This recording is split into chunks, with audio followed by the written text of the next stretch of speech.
Science is always going to be moving forward, and there's always going to be something new to discover. But in the world of nutrition and training, I have to say there's a lot of ground already covered. There's not going to be a magic pill that is going to be invented that is going to reduce the amount of exercise that you need to do and increase the amount of junk food that you can eat so that you can still have a six-pack. Those type of things will probably not happen. And even if they do, once they do happen, they're going to lose that touch that you want of actually achieving those things. The beauty of achieving a great physique, a great level of strength, all of these feats that take a lot of time to happen, is not because only you want to show them, but because you also want to show the hard work that you had to put in so that you were able to achieve that physique or that performance. If you ever played a video game, you know that the video game gets really exciting if you can use cheat codes, but then after a while it just gets boring because everything just gets easy. And that's the problem with life. You can't get shortcuts to what you want to achieve, because when you get shortcuts, everything just gets so much boring. I know it is super cliche. You've probably seen 1,000 of reels, TikToks and shorts online about, oh, you have to chase adversity. No, adversity is where the progress happens.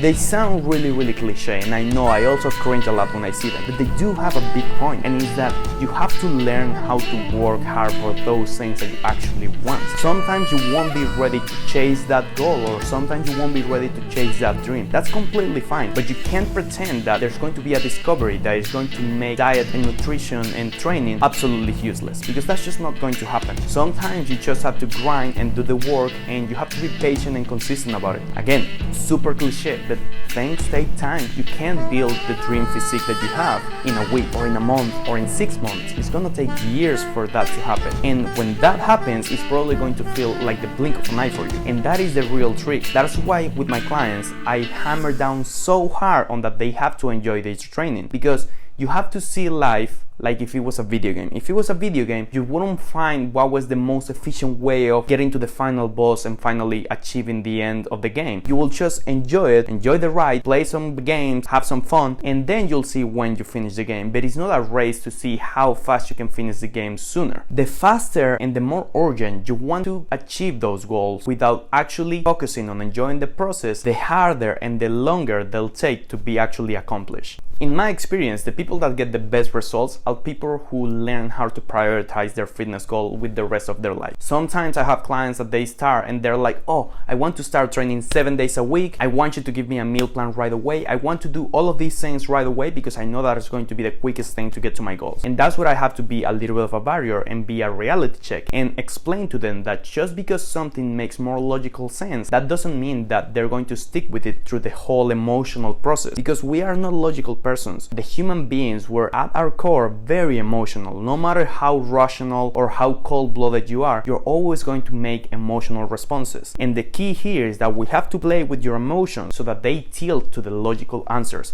But you can't just put the cart before the horse and think that you have all of these problems in your health and in your fitness levels because you didn't make logical choices. Those are emotional choices. We don't have an obesity problem because people didn't knew that eating a lot was bad for them or that exercising was good for them. That's not why we have these problems. We have these problems because the emotional reasons on why these people are avoiding those things, they're much bigger than what they actually believe so. Instead of waiting for something special in the fitness world to happen, just start doing something. Whatever it is, training at home alone, taking a little bit of a more healthier choice. You can always take 1 or 2 steps that will take you a little bit more closer to the goals that you want to have. It doesn't have to be perfect and you can take it slow, but if you commit to making those small atomic habits in your day-to-day, I will promise you that they will pile up in the long term and they will change your body composition. It's not like it's going to be impossible to notice, but those changes will be noticeable over time. A key statistic to have here is that you have to remember the majority of the people that lose fat end up gaining that fat back, and that's crucial here because what we want to be is not part of that statistic. We want to be that part of people that lose their fat and they keep it up, and that can only happen when we implement the system so that those habits